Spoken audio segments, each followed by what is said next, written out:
3-4. Aujourd'hui dans Culture et Loisirs, on vous emmène en immersion, donc au cœur de la Ville Rose, pour mettre à l'honneur des artistes émergents. Celui que nous accueillons aujourd'hui baigne dans la musique depuis déjà quelques années, donc de son vrai nom Valentin Navarro. NVR est un artiste d'origine toulousaine ayant commencé la musique il y a quelques années sous le nom de Valentin-NVRO. Alors qu'il... Tu avais quel âge, pardon, à cette époque, excuse-moi? Quand j'ai commencé la musique, alors l'écriture, Ouais. parce qu'après ça se découpe en plusieurs phases, l'écriture pure et simple, 2018, donc 19 ans. 19 ans, d'accord. Donc, ouais. Alors qu'il n'avait que 19 ans à cette époque, c'était bien ça. J'avais un doute, j'avais mis 18 ans, tu vois. 18-19, t'inquiète pas. J'étais pas loin.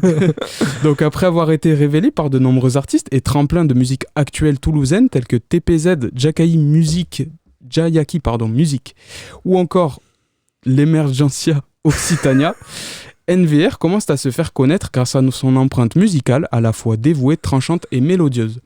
Et aujourd'hui, l'artiste est avec nous sur le plateau de Gascogne FM à l'occasion de la sortie de son tout nouveau projet musical intitulé Maintenant ou jamais, disponible sur les plateformes de streaming depuis le vendredi 3 avril 2026. Bonjour Valentin. Bonjour. Comment ça va? Très très bien, merci beaucoup pour l'invitation. Merci à toi d'avoir accepté notre invitation et de nous partager donc ton art. Donc dans cette émission, tu verras, on va retranscrire un petit peu toute ton actualité et voir un petit peu comment tu en es arrivé à ce statut d'artiste et toutes ces scènes aujourd'hui que tu as pu faire et avec tous les artistes que tu as pu rencontrer. Donc on va parler de Maintenant ou jamais, donc ton projet qui est sorti le 24 avril, c'est bien ça? Le 24 avril, c'était la release, donc c'est le 3 avril. Le 3 avril. Il n'y a aucun problème. On va parler de ton projet Maintenant ou jamais, qui est sorti donc le 3 avril. C'est ça. Au moment donc, où les éditeurs, où les auditeurs nous écoutent, le projet est déjà sorti du coup. Ouais. Et on a déjà eu donc, une date pour toi, du coup le 24 avril, qui a été bookée au Métronome à Toulouse pour la release party. Ouais. Alors déjà bravo pour ce projet parce que ça se concrétise et Dieu sait que c'est pas évident de booker des dates et obtenir une date quand on est artiste indépendant. C'est vrai que se faire la main, c'est très fort. Donc bravo pour ça. Un projet qui se concrétise aussi bien, c'est toujours un plus pour faire connaître cette culture du rap que tu prônes aussi bien et surtout dans l'Occitanie. Parce que tu fais partie des artistes émergents de notre belle région. Donc, est-ce que tu peux nous dire comment a été façonné donc, l'EP Maintenant ou jamais, s'il te plaît? Alors, Maintenant ou jamais, ça vient d'une période assez charnière de ma vie. C'est-à-dire qu'en fin 2024, je termine un projet musical. Ouais. Je termine en parallèle mes études, etc. Donc là, c'est vraiment le moment de choisir entre est-ce que je fais quelque chose en lien avec mes études ou est-ce que je prends un métier un peu plus léger, entre guillemets, pour investir dans la musique. Okay. Et donc, j'ai choisi la musique. Okay. C'est un choix, en tout cas pour l'instant, le court terme. Et l'idée, c'était que maintenant que j'ai fait ce choix-là, je suis obligé de m'y mettre. Ouais. D'où en fait, l'expression Maintenant ou jamais. C'est-à-dire que en fait, ce que j'aimerais vraiment défendre à travers ce projet, c'est même pas, peut-être pas un titre ou quoi que ce soit, c'est vraiment l'expression. Ouais. Vraiment, si c'est c'est exactement juste l'expression pour passer à l'action, pour essayer de se dépasser, faire un petit peu mieux. Et ça a été mon principal moteur pour ce projet. Les études que tu as fait, sans indiscrétion, elles étaient tournées vers l'art aussi, comme ça? Professeur d'histoire. Ah, professeur d'histoire, oui, d'accord. Oui. Ah, super. Donc j'ai obtenu mon master, etc. Génial. Et donc, voilà. Sauf qu'il y avait, il fallait choisir entre les élèves ou la musique. Et la musique. Remarque, après, c'est un petit peu lié parce que ça reste... dans la musique, on a une histoire à raconter, puis il y a toujours ce côté raconté dans l'histoire qui se raconte aussi, qui se retranscrit dans la musique. Dans l'intro, j'ai parlé donc d'empreinte musicale, et je pense pas extrapoler en disant ça. À Toulouse, il y a beaucoup d'artistes de variété, que ce soit du rock, du rap, de la pop, il y a un peu de tout. Ouais. Et donc, lorsque l'on t'écoute, on a cette variété qui est mise en avant sur le son C'est comme ça, que tu as sorti en septembre dernier. Ouais. On le retrouve à la fois cette mélodie et ce dévouement dont je parlais tout à l'heure, avec une touche de mélancolie dans le son. Donc là, on a un extrait sur cette photo donc de toi au Café associatif culturel du Silla Café, qui était le 15 février l'année dernière, où tu as donné une prestation. Est-ce que tu te rappelles de cet événement? Attends, mais le Café Silla, ça me parle pas pas du tout. C'est vrai? Le style à C'est café. pas grave, mais attends, parce que je connais cette photo en fait. Ok. C'est ça le pire. Je suis allé en fait si, sur si, ton si. Insta. Autant pour moi, oui. Ok. En fait, on sortait des rap contenders. Ok. Parce que j'ai fait des rap contenders et le soir, en fait. Bah attends, mais ça, Ça date. je m'en souviens même pas. En fait, j'ai fait juste un son. Mais oui, ok, oui, le café Silla. Mais je suis allé un peu trop loin, ouais, dans les non, archives. non, mais c'est très très bien. Bon, bah écoute, super. Et mais justement, on va parler de ces concerts-là, hein, que au-delà du son C'est comme ça que tu as sorti, et des autres sons, Maintenant ou jamais, qui est aussi éponyme du projet, est-ce que tu t'identifies à un style musical en particulier, ou est-ce qu'il y a pour toi un style qui est plus difficile à produire qu'un autre? Qu'est-ce que tu mets en avant dans ta musique? Alors, moi, c'est du rap, bien sûr. Ouais. Mais à la base, c'était du rap assez très comment dirais-je, dans son écriture ou même dans sa composition, très sombre. Et parce que je n'arrivais pas à faire autrement. Et c'est encore le cas aujourd'hui, notamment au niveau de l'écriture. J'arrive pas, c'est très très dur de d'écrire sur des choses. De sortir du registre rap? Non, en tout cas de parler de ce qui va bien. Ah oui. Mais c'est très bizarre. Okay. Je pense que énormément d'artistes sont un peu comme ça. Et le défi aussi avec ce projet-là, et notamment avec le morceau C'est comme ça, c'est que les paroles sont bien entendu tristes, etc. Bien sûr. Mais la prod, la mélodie, etc. fait que le son soit très ensoleillé. Ouais. Voilà, c'est vrai. Vraiment pour ça que j'avais envie de me lancer aussi ce genre de défi.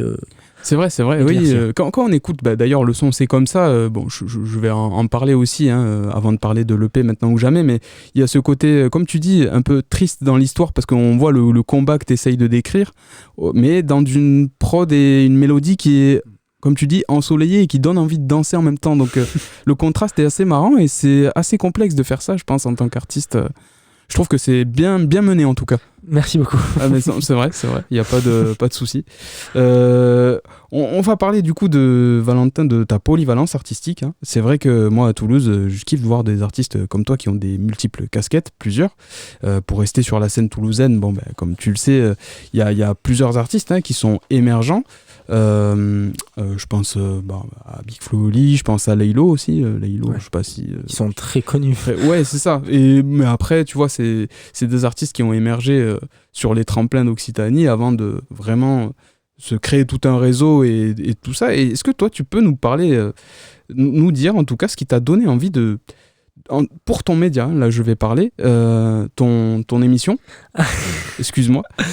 Est-ce que tu peux nous dire ce qui t'a donné envie de rassembler tant d'artistes sur scène pour faire une telle émission? Est-ce que c'est des artistes qui sont aussi de Toulouse comme toi? Est-ce que tu parles de la release party ou est-ce que tu parles juste du format vidéo où il y a des freestylers? Le format vidéo où il y a des freestylers. En fait, excusez-moi, j'ai pas fait la transition. Il n'y a aucun problème. En fait, quand je sors un projet ou quelconque projet musical, musique ou EP, je pense à la communication. Okay. Et ça, c'est c'est un objectif de communication. C'est-à-dire que j'invite des gens pour écouter le nouveau projet en avant-première, etc., débriefer. Ouais. Et à la fin, en fait, ce que j'ai fait, c'est que parmi les invités, il y avait certains artistes, il y avait des médias, des amis, etc. Et à la fin, j'avais envie de créer une surprise et de dire à tout le monde, écoutez, maintenant, on vient d'écouter le projet, maintenant, des artistes vont performer sur scène, c'est-à-dire qu'il y aura un mini-concert ou un mini-concept que tout le monde va vivre en même temps, mais ce concept-là va être filmé. Et en fait, l'idée était de faire un petit calendrier de l'avant, c'est-à-dire qu'il y a eu 5 freestyles, chacun a été filmé dans l'ordre, etc. Et l'idée a été de les poster une semaine avant la vraie sortie du projet. D'accord. Et de faire déjà de donner la possibilité à ces artistes-là d'avoir du contenu pour eux, sachant que j'avais déjà fait ce genre de concept où j'étais moi-même juste artiste. D'accord. Et que j'ai adoré faire. Donc j'avais envie que les gens, en tout cas que les artistes puissent également se régaler. Ouais, bien sûr. Et donc voilà, c'était à but de communication pour donner de la force aux artistes, mais également faire parler du projet. Ok, moi tu vois, j'ai trouvé en tout cas pour cette idée-là, hein, de faire parler du projet, que c'était super intéressant parce que autant pour ton public que pour nous qui te regardons et qui t'écoutons, ça nous permet de connaître les artistes que tu mets en avant, et aussi les artistes, ça leur permet de gagner en visibilité par la suite, comme un tremplin. Et moi, ça m'a fait penser un petit peu au Rap Contenders. Il y avait cette un peu dualité, tu vois, où chacun vient exprimer son art en toute bienveillance dans un cadre professionnel, comme tu as évoqué. Est-ce que tu parles de Rap Contenders ou Rentre dans le cercle ? Rentre dans le cercle, peut-être. Ouais, c'est ça. Mais ça m'a fait penser dans le concept à ça. C'est tout fait. Mais version Toulouse, du coup. L'esprit est là. Bon, après, là, c'est vachement minimaliste, c'est dans une petite salle, etc. Mais j'ai peut-être une petite idée sur le long terme qui consisterait à faire ce genre d'événement, mais en plus grosse. Avec beaucoup plus de qualité, et avec de plus gros moyens. Mais bon, c'est juste une idée, rien n'est sûr. Pour plus tard, tu veux dire. C'est ça, en fait, j'ai envie bien sûr, de faire mon art, etc. Et ça, ce sera le noyau et ma principale mission. Bien sûr. Mais faire des petits projets annexes, etc., dans lesquels je peux donner de la force à des artistes, à des artistes de la ville ou de la région, avec grand plaisir. Ça viendra, on espère en tout cas, si les Toulousains regardent cette émission et l'écoute, n'hésitez pas à contacter Valentin pour participer. Moi, tu sais, il y a aussi d'autres artistes aux côtés de qui on a pu te voir et que je connais. On a pu te voir au Totem Festival, je sais pas si tu vois. Alors, je connais le Totem Festival de nom. Enfin, Lixa. Bien sûr, oui. Lixa, bien sûr. Qui était passé, parce que je parle de lui parce qu'il était venu en fait au Criard ici à Auch, qui est une salle de concert. Et donc, au même moment où toi, tu étais sur la scène Le Passage à Toulouse, tu as joué là. Oui. Et donc, je parle de Lixa parce que c'est un artiste qu'on a pu retrouver chez nous. Est-ce que toi, dans ce rassemblement créé en fait sur ton média, dans l'esprit qui est créé sur ton média... Ce que j'ai fait les freestyles. Exactement. Il y a des collaborations qui naissent en aval par la suite. Alors là, c'est relativement récent, ça date de quoi, de janvier. Alors, le tournage date de janvier, mais j'ai publié les freestyles en fin mars. D'accord. Donc oui, potentiellement, je ne sais pas s'il y aura des collaborations avec des featuring, etc. En tout cas, il y a des liens qui se sont créés. Bien sûr. Et pourquoi pas que ça aille sur des collaborations musicales, bien sûr. Ça, c'est quelque chose qui te tient à cœur plus tard de le mettre en avant ? Les collaborations ? Ouais, les collaborations. Alors, je suis très solitaire, mais parce que... j'essaie par ce genre d'initiative, de me forcer à faire ce genre de choses qui me font plaisir, mais c'est quelque chose qui n'est pas naturel pour moi, qui est l'habitude de rester un peu seul. Un peu seul, bien sûr. Oui, après ça se retranscrit dans l'univers que tu décris et que tu essayes de mettre en avant. C'est vrai. Et il y aurait peut-être un projet annexe. Attends, excuse-moi. Je vais recommencer. En parallèle de Maintenant ou Jamais ? Ouais, en parallèle. Excusez-moi. Non, il n'y a aucun problème. Attends, c'est-à-dire, est-ce qu'il y a une suite Une suite, peut-être de projets en parallèle de Maintenant ou Jamais, ou peut-être toi, tu te verrais collaborer avec d'autres. Ou tu gardes ce personnage-là qui, au final, le fait de ne pas faire de featuring, c'est aussi ce qui fait ton entité, en fait, ton univers. Ouais. En fait, il n'y a pas de... Comment dirais-je, de personnages. En fait, j'essaie de rester moi-même. Bien sûr. Dans mes caractéristiques. Bien sûr. C'est-à-dire, essayer d'inviter, d'accueillir, etc. Et d'être le plus transparent possible. Après, je sais pas où je vais exactement, mais je vais rester fidèle à moi-même. Ouais, bien sûr. Après, ça peut se faire par la suite. Oui, bien sûr. Tu peux commencer tout seul. Là, je viens de terminer un projet. Ouais. Est-ce que le prochain projet sera un projet musical ou est-ce que ce sera peut-être un concept comme celui-ci ? Je n'en sais rien. En tout cas, le projet que tu as voulu décrire était vraiment dans cet univers de se montrer qui tu étais, performer en solo, quoi. C'est ça. Je trouve que c'est mais performer en solo, c'est bien aussi parce que ça te crée par la suite. J'ai pas envie de faire une carrière avec des feats. Ouais. J'ai envie que ça te ressemble en fait. Et que j'ai envie de me faire tout seul. Exactement. En partie. Ouais, bien sûr. Tout seul, mais. Bien sûr. Voilà. Bien sûr. Et c'est vrai que jusqu'à présent, on était assez porté facilement, par cet univers-là que tu, pour ceux qui t'écoutent, hein, bien sûr, que tu décris sans collaboration. Ton univers, comme je le disais, qui est assez varié, car on a des sons à la fois mélancoliques. Je pense à un son que tu as sorti en 2024 qui s'appelle Le Chant des Cygnes. Le Chant du Cygne. Le Chant du Cygne, oui.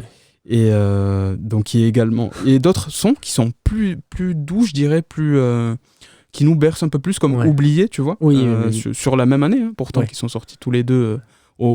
sur la même année, je crois que c'était 2024. C'était sur fin 2024 sur le même projet, Chant du Cygne. Ah bah tu vois. Et donc il y a des instruments, si on écoute aussi les mélodies, beaucoup de batteries, de synthé, de piano qui sont présents sur tes projets. Comment toi tu définirais l'univers que tu as souhaité prôner en fait dans ton nouvel EP, maintenant ou jamais, par rapport au précédent ou par rapport à ce que tu as pu faire toi par le passé? Alors, moi, ce que j'aime faire depuis des années, c'est faire quelque chose ou en tout cas représenter un peu tout ce qui est artisanal, ceux qui viennent du coin, etc. Ouais. J'ai fait, par exemple, un clip au Saint-Bertin de Comminges. D'accord, qui est dans la Haute-Garonne. Exactement. Okay. La cover de mon dernier projet, Maintenant ou Jamais, c'est l'usine, pardon. L'usine, ouais. de Martres-Tolosane. Ouais, d'accord. J'ai fait un clip au château Saint-Roch de Martres-Tolosane. J'essaie à chaque fois de représenter de là où je viens, en fait. Ouais, ça. Et ce qui se retranscrivait pas vraiment dans mes morceaux, car c'était des morceaux via des prods ou des compositions YouTube. Ouais. C'est-à-dire que je tape prod mélancolique, j'en sais rien sur YouTube. Bien sûr. Il y en a une qui me plaît, je la télécharge et je fais un son. Bien sûr. Sauf que là, pour ce projet-là, tout est fait de manière... comme j'ai dit, artisanale, avec de vrais compositeurs. Ouais. J'ai composé, ils ont composé... Qui sont de Toulouse aussi. Qui sont de Toulouse, exactement. Il y en a qui sont de Lille, par exemple. Ok. Il y a un compositeur étranger, mais j'avais vraiment envie de faire quelque chose qui m'est propre. Ouais, bien sûr. Où je détiens bien sûr les droits. Bien sûr. Et ce sont des sons, en fait, qu'on n'entendra jamais ailleurs. Oui, ça te ressemble beaucoup. Hein. Et puis même je trouve comment aussi tu as teasé le projet pour ceux qui te suivent. Je sais pas si tu te souviens, Valentin, avant que le projet sorte, tu m'avais envoyé sur Instagram donc une photo. Je pense que c'était toi, une manche avec une main et une bague. Oui. Et la photo, tu nous avais demandé. Oui. T'avais demandé à la communauté de la partager en story. Oui, bien sûr. Alors, quelle était l'idée derrière cette énigme? Non, c'était pas une énigme, c'est juste que en fait. Quand on veut faire un projet, il faut marteler, il faut harceler les réseaux sociaux, ce que je déteste faire, mais bon, on n'a pas le choix. Et donc là, l'idée était de propager une image, qui est en fait l'image de la tracklist, c'est-à-dire que en fait, il y a la cover principale et il y a la tracklist, là où il y a tous les morceaux. Okay. Donc là, c'est une photo très très symbolique avec une blouse de travail. Ouais. Ah, donc c'est une blouse de travail. Oui, et c'est une vraie blouse de travail. C'est vraiment celle-ci que j'utilisais et que j'utilise. C'est pas la même entreprise, mais que j'utilisais. Et avec une image de bague, qui est une chevalière.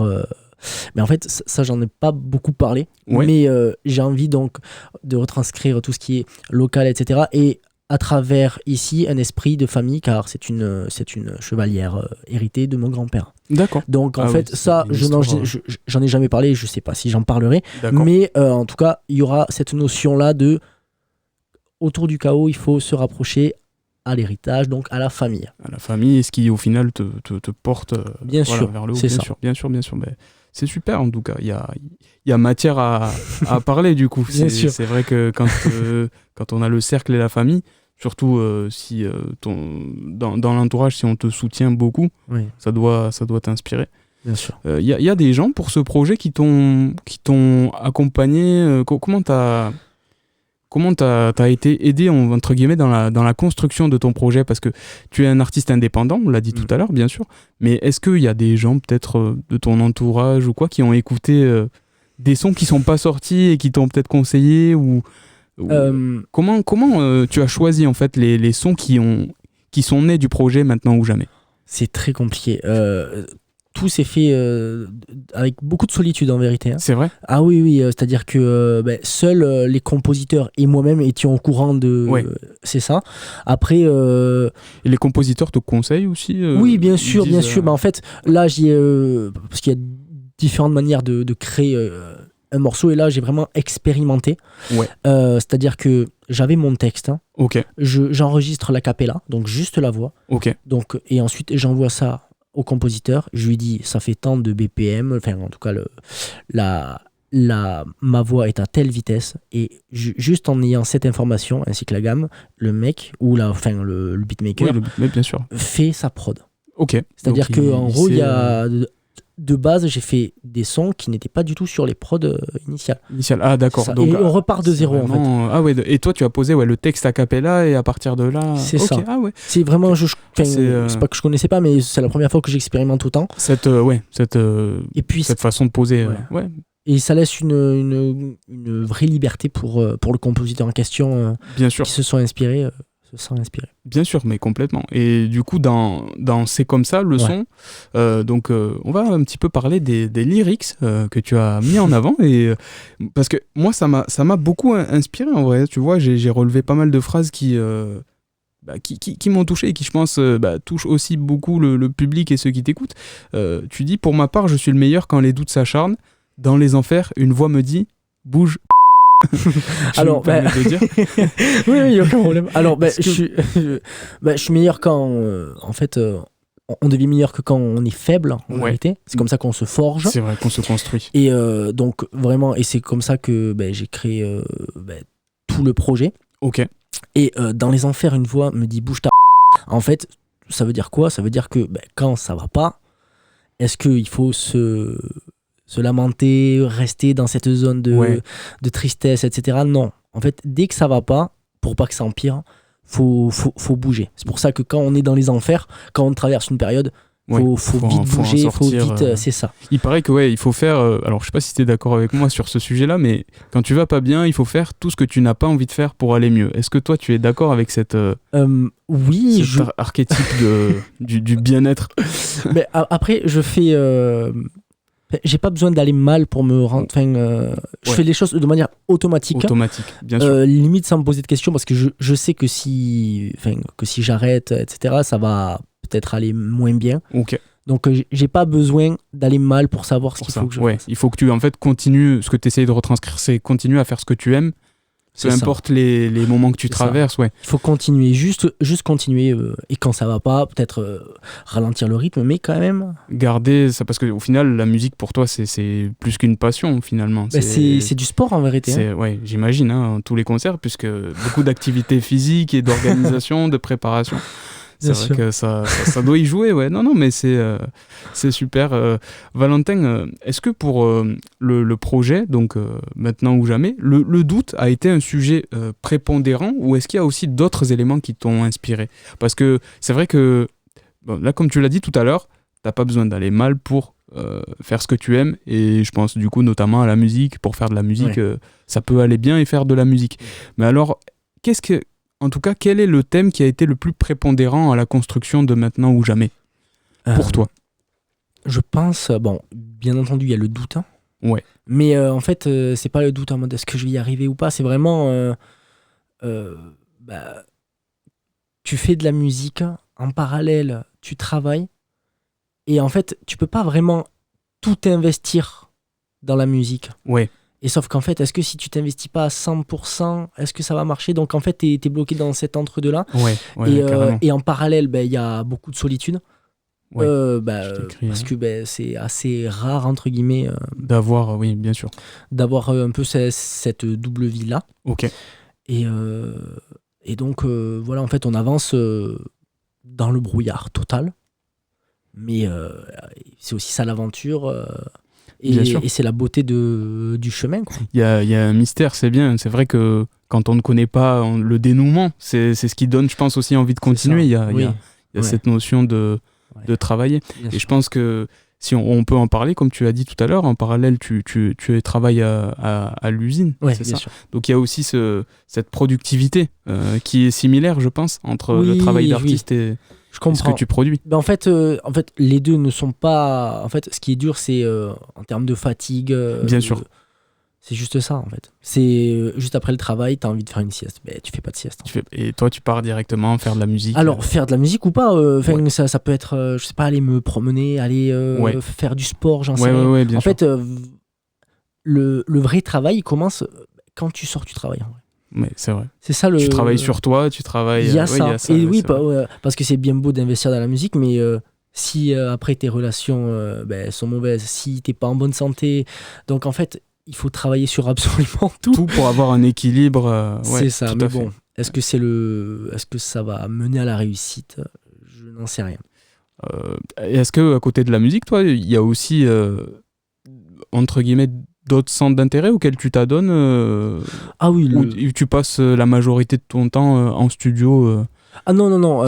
Alors, beaucoup de musique, mais en fait, tout dépend de la période. Ouais. Là, je suis dans une période de flottement où j'essaie de m'aérer l'esprit, j'écris un peu, etc. Je sais pas exactement où je vais.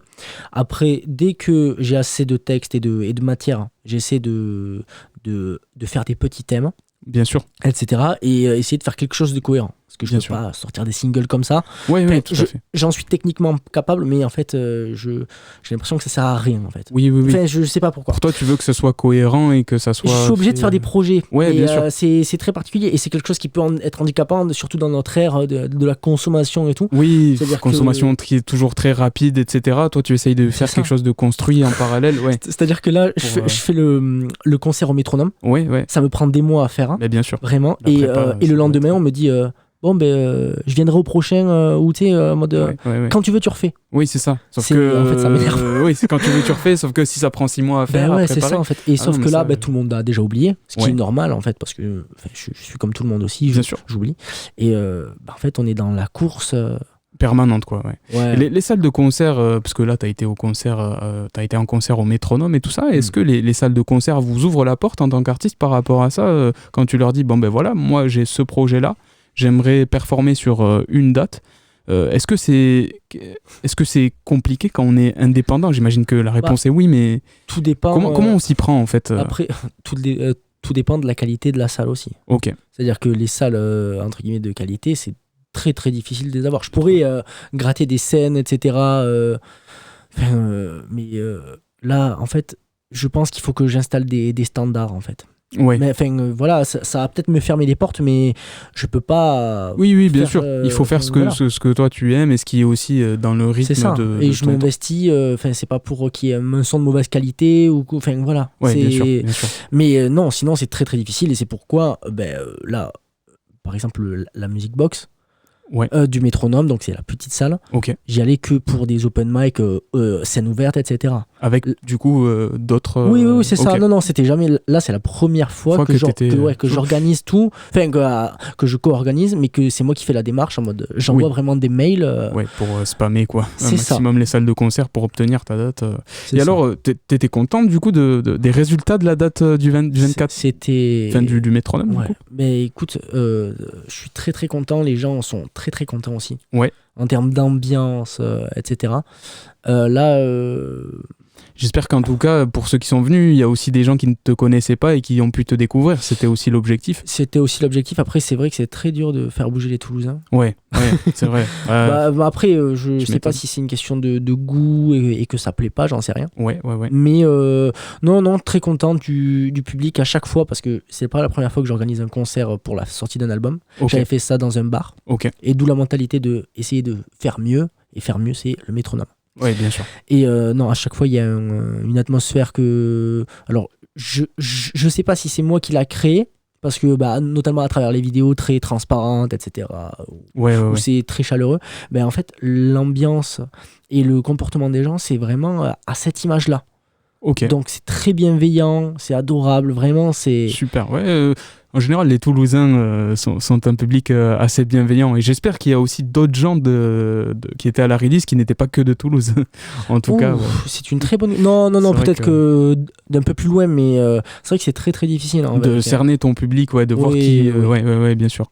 Mais en tout cas, si le public toulousain déjà répond présent, c'est déjà beaucoup. Bien sûr. Et d'avoir eu cette salle, je trouve que bravo parce que.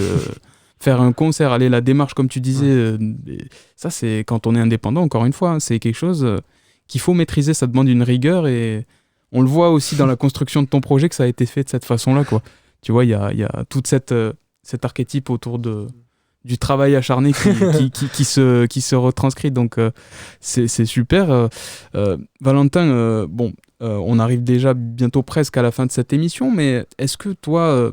pour les auditeurs de ceux de Gascogne FM, de Culture et Loisirs, qui nous écoutent, est-ce que tu souhaites tout simplement faire passer un message aux auditeurs, ton actualité, nous dire un petit peu peut-être comment tu as trouvé l'émission, comment tu vois les choses pour la suite. Alors déjà l'émission s'est très bien passée, vraiment on a été très bien accueillis, donc merci beaucoup. Pour une première en radio. Exactement. Ouais. Ensuite en termes de messages, j'ai pas de message particulier, essayer d'avoir juste la curiosité d'aller écouter. D'aller voir aussi sur Instagram parce que c'est bien la musique mais il y a aussi tout ce qui est visuel, etc. Et bien sûr. Beaucoup de symbolique dans ce que j'essaie de défendre et qui est assez rare, en tout cas sur la scène toulousaine. À savoir en fait le travail, le dépassement, qui passe aussi par le fait de prendre soin de soi, etc., dans sa manière de s'habiller, etc. Bien sûr. Et qui dérange un peu d'ailleurs certains et certaines. Bah écoute, n'en déplaise à ces gens-là, écoute. Bah c'est super, moi je te dis, continue cette image-là que tu donnes de bienveillance, de toujours de donner de la cadence dans ce que tu fais, et je suis sûr que ça va continuer en fait, tout simplement. C'est déjà beaucoup ce que tu fais, c'est énorme, et j'espère que ça va l'être de plus en plus chaque jour en fait, que tu vas performer, et même sans monter sur scène, tout simplement. Oui, voilà. C'est gentil. En tout cas, on travaille pour, en tout cas. Mais en tout cas, tu peux être sûr que nous et les auditeurs, on ira t'écouter, puisqu'on va essayer de maximiser le public à aller vers tout simplement tes sons, tes créations. Est-ce que tu produis sur Spotify, YouTube, Deezer, où tu es sous le nom du coup de NVR. Et c'est pareil simplement. Sur Instagram, c'est Valou NVR. Eh bien, super. Valentin, merci beaucoup. Merci à toi. C'était donc Naël et NVR pour l'émission Culture et Loisirs. Chers auditeurs, on espère que l'émission vous a plu et on vous dit à très bientôt dans les 107.3. Salut!